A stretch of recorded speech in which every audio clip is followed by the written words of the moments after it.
অনেক দিন পরে এমসিকিউ সলভিং ক্লাস নিয়ে তোমাদের সামনে আমি তো একটু ধৈর্য সহকারে দেখো, আশা করি তোমরা উপকৃত হইবা। কারণ এই যে প্রশ্নগুলো আছে এগুলা কোনো না কোনো জায়গায় আসা প্রশ্ন, বুঝছো? এগুলা তৈরি করা প্রশ্ন না, অবশ্যই কোনো না কোনো জায়গায় প্রশ্ন আসছে, সাইডে দিয়ে রেফারেন্স দেওয়া আছে, বুঝছো? সাধারণ বিজ্ঞান সবচেয়ে বেশি ইম্পর্টেন্ট। তো এখন দেখো, প্রথম যে নিচের কোনটি পদার্থ নয়, তাই আমার বুঝতে হইব আগে পদার্থ কয়টা আছে। পদার্থ আছে 3 রকমের। কি কি আছে? একটা হচ্ছে আমাদের কঠিন, তরল, বায়বীয়। কঠিন, তরল, বায়বীয়। কঠিন কোনগুলো? আমরা যেগুলা শক্ত জিনিসগুলো সেগুলো হচ্ছে কঠিন। তরল কোনগুলো? যেমন পানি আছে, তেল আছে, এগুলো হচ্ছে তরল। আর বায়বীয় হচ্ছে গ্যাস যেগুলো, হ্যাঁ, আমরা যেগুলো চোখ দিয়ে দেখতে পাই না বাট অনুভব করতে পারি। এই যে মধ্যে দেখো যে অক্সিজেন, অক্সিজেন হচ্ছে গ্যাস, পানি হচ্ছে তরল, নাইট্রোজেন হচ্ছে গ্যাস। তাহলে আলোটা কি? আলোটা কি তুমি বলতে পারবা এটা কঠিন? না ভাই। এটা তরল? না। এটা কি বায়বীয়? না। তাইলে এইটা পদার্থ না। তাইলে অক্সিজেন, পানি এবং নাইট্রোজেন এই তিনটে হচ্ছে পদার্থ, আলোটা হচ্ছে পদার্থ না। সেম প্রশ্ন, নিচের কোনটি পদার্থ? দেখো নিচের কোনটি পদার্থ, দেখো বিদ্যুৎ, আলো, তাপ, এইগুলা তুমি কি বলবা? এগুলো কি কঠিন বলবা নাকি তরল বলবা নাকি বায়বীয় বলবা? কিছুই বলতে পারবে না, তার মানে এগুলো হচ্ছে পদার্থ না। বাতাসটা হচ্ছে গ্যাসীয় পদার্থ, বাতাসটা হচ্ছে গ্যাসীয় বা বায়বীয় পদার্থ। হ্যাঁ, কোন পদার্থ প্রকৃতিতে কঠিন, তরল, বায়বীয় 3 অবস্থায় পাওয়া যায়?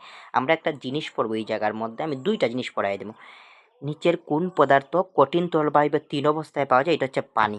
একটা কথা আছে না, পানির ত্রৈধবিন্দুর তাপমাত্রা? একটা কথা আছে, পানির ত্রৈধবিন্দুর তাপমাত্রা। পানির ত্রৈধবিন্দুর তাপমাত্রা,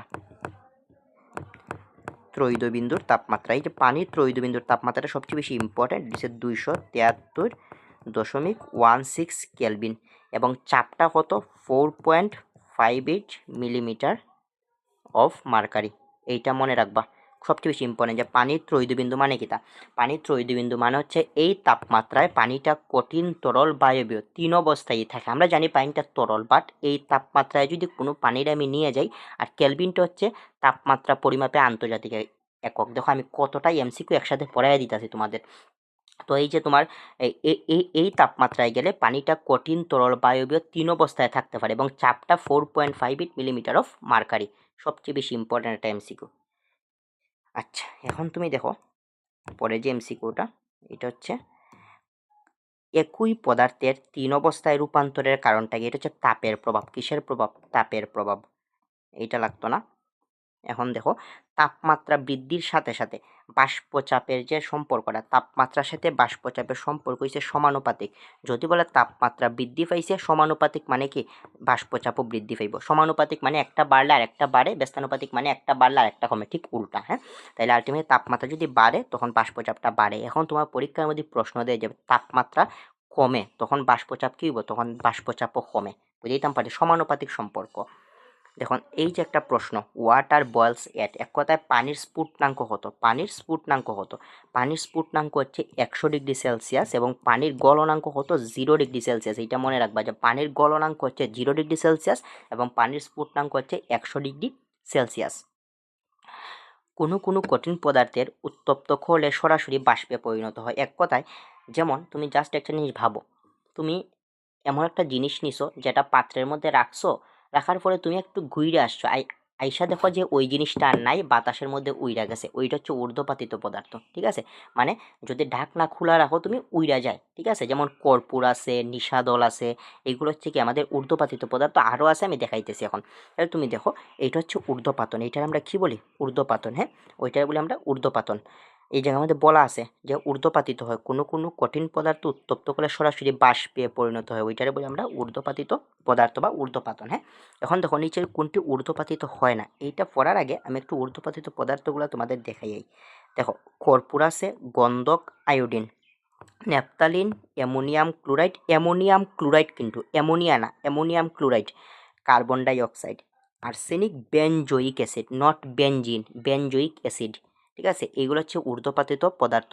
তুমি চাইলে এই জিনিসটা স্ক্রিনশট মারতে পারো। সবচেয়ে বেশি ইম্পর্ট্যান্ট, তোমার বইয়ের মেইন বইয়ের মধ্যে এই লাইনগুলো আছে, ঠিক আছে? তোমার মেইন বইয়ের মধ্যে এই লাইনগুলো আছে। তাহলে তুমি দেখো নিচের কোনটি ঊর্ধ্বপাতিত হয় না।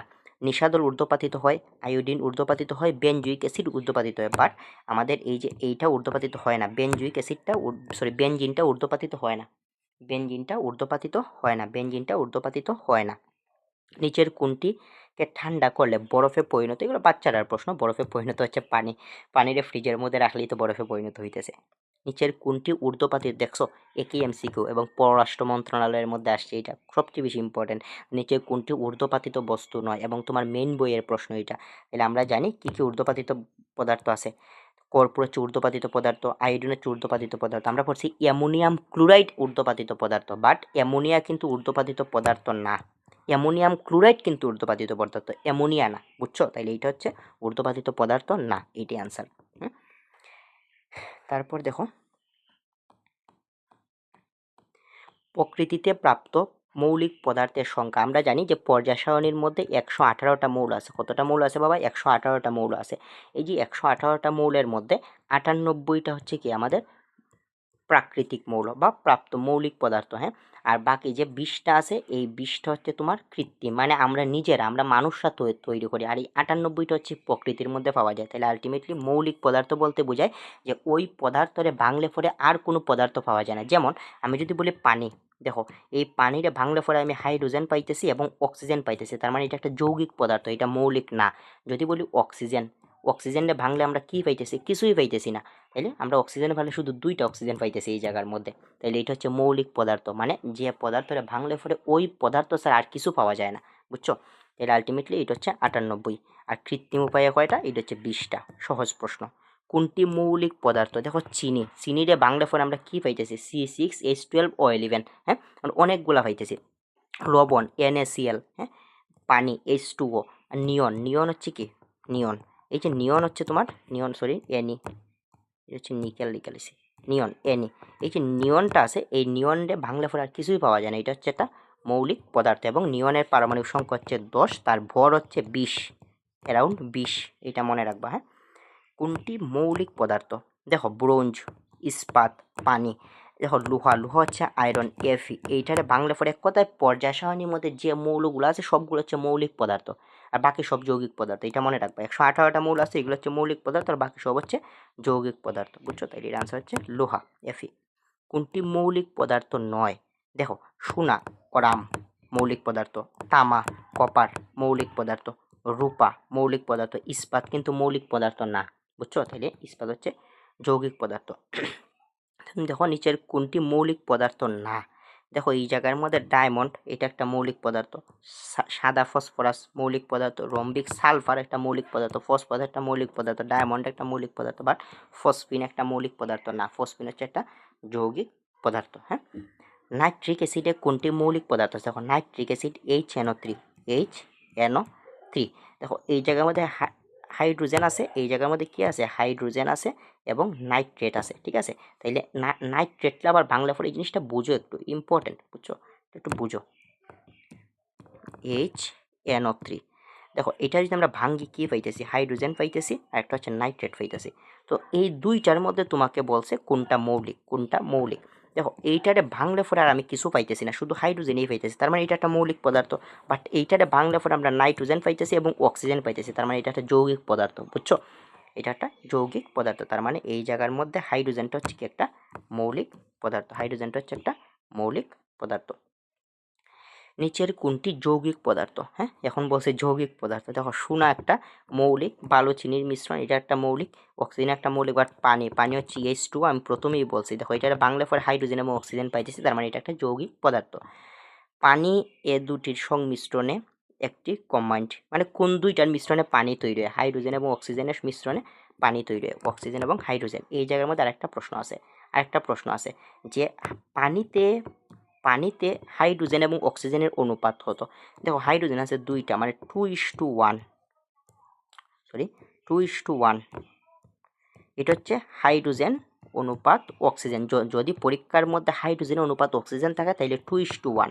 যদি তোমার বলে পানিতে অক্সিজেন অনুপাত হাইড্রোজেন, তাইলে 1:2। একটু দেখা দেখাইবা তোমার কোনটা আগে দিছে, হ্যাঁ, কোনটা আগে দিছে, অক্সিজেন আগে বলছে নাকি হাইড্রোজেন আগে বলছে। ঠিক আছে, হাইড্রোজেন যেহেতু 2 আছে তাইলে হাইড্রোজেনের জায়গায় দিবা 2, অক্সিজেন যেহেতু 1 আছে তাইলে অক্সিজেনের জায়গায় দিবা 1। এটা একটা এমসিকিউ, যে পানিতে হাইড্রোজেন এবং অক্সিজেনের অনুপাত হতো। বায়ু কি? দেখো বায়ুর মধ্যে অনেক কিছু আছে, নাইট্রোজেন আছে 78%, অক্সিজেন আছে 21% আর্গন আছে, অন্যান্য অনেক জিনিস আছে, যার কারণে বায়ুটা একটা যৌগিক পদার্থ। হ্যাঁ, বায়ুটা মৌলিক পদার্থ হওয়া যেত না, কেন না? কারণ মৌলিক পদার্থ হচ্ছে একটা পদার্থ ছাড়া আর কিছু থাকে না, আর যৌগিক পদার্থ হচ্ছে অনেক ধরনের পদার্থ থাকবে, বুঝছো? কোনটি মিশ্র পদার্থ? ওই যে কোনটি যৌগিক পদার্থ। তাহলে তুমি দেখো এই যে বায়ুটা একটা মিশ্র পদার্থ। হ্যাঁ, ওই জিনিসের মধ্যে এক কথায় কঠিন, তরল, বায়বীয়, এই তিন অবস্থার যে কোনো একটা অবস্থার মধ্যে যদি অনেক ধরনের পদার্থ মিশ্রিত থাকে তখন তারা বলি আমরা মিশ্র পদার্থ। তাহলে বায়ুর মধ্যে অনেক কিছু আছে, নাইট্রোজেন আছে, অক্সিজেন আছে, আর্গন আছে, অনেক আছে, যার কারণে এটা একটা মিশ্র পদার্থ। কোন উক্তিটি সঠিক? বায়ু একটি মিশ্র পদার্থ, এখনই পড়ছি আমরা। নিচের কোনটি মৌল নয় আবার যৌগ নয়? মানে মৌল না, যৌগ না, কিছুই না এটা। তাহলে তুমি দেখো শর্করা, শর্করা একটা যৌগিক পদার্থ, ঠিক আছে? যেমন গ্লুকোজ একটা যৌগিক পদার্থ, C6H12O6। দেখো এই জায়গার মধ্যে অনেক কিছু আছে, কার্বন আছে, হাইড্রোজেন আছে, অক্সিজেন, এটা একটা যৌগিক পদার্থ নিঃসন্দেহে। নিকেল একটা মৌলিক পদার্থ। গোল্ড, ওরাম, এটা একটা মৌলিক পদার্থ। কিন্তু বায়ুটা একটা মিশ্র পদার্থ, এটা মৌল না, যৌগ না, বুঝছো? সবচেয়ে হালকা মৌল কোনটা? দেখো হালকা মৌল তুমি কিভাবে বুঝবে? পারমাণবিক ভর দিয়ে বুঝবে। হ্যাঁ, তা হাইড্রোজেনের পারমাণবিক ভর কত? হাইড্রোজেনের পারমাণবিক ভর হচ্ছে 1। লিথিয়াম কত? 3। 3 হচ্ছে 6। হ্যাঁ, মনে রাখবা 6, জাস্ট এভাবে মনে রাখো 6। রেডিয়াম এই তোমার 20-এর বারে, ঠিক আছে? ব্রুমিন 20-এর বারে। তাহলে আলটিমেটলি তোমার জাস্ট একটা জিনিস ভাবো যে একটা পারমাণবিক সংখ্যা 1, তার ভরও 1, তাহলে আলটিমেটলি এটা কত? 1, ঠিক আছে? তাইলে এটার ভর হচ্ছে হালকা, মানে এই জিনিসটা হচ্ছে হালকা। সবচেয়ে হালকা গ্যাস কোনটা? হাইড্রোজেন। সবচেয়ে হালকা গ্যাস পর্যায় সারণীর মধ্যে সবচেয়ে হালকা গ্যাস হচ্ছে হাইড্রোজেন। তুমি হাইড্রোজেন দেখলেই দেখায় দিবা, ঠিক আছে? পর্যায় সারণীর মধ্যে সবচেয়ে হালকা গ্যাস হচ্ছে হাইড্রোজেন। নিচের কোন মৌল গ্যাসটি ভারী? এই জায়গার মধ্যে তো বাবা হাইড্রোজেন নাই, তখন তুমি কি করবা? তখন তোমার একটু জানতেই হবে ভরগুলা। যেমন রেডনের ভর হচ্ছে 200+, 222 এরকম। জেননের ভর হচ্ছে প্রায় 130। আর্গনের ভর হচ্ছে 40 ধরো, আর নিয়নের ভর হচ্ছে 20। এখন তুমিই বলো যে কোন গ্যাসটা সবচেয়ে বেশি ভারী? এই গ্যাসটা সবচেয়ে বেশি ভারী, 200 যেটা আছে এটা হচ্ছে রেডন। হ্যাঁ, এটা হচ্ছে সবচেয়ে বেশি ভারী।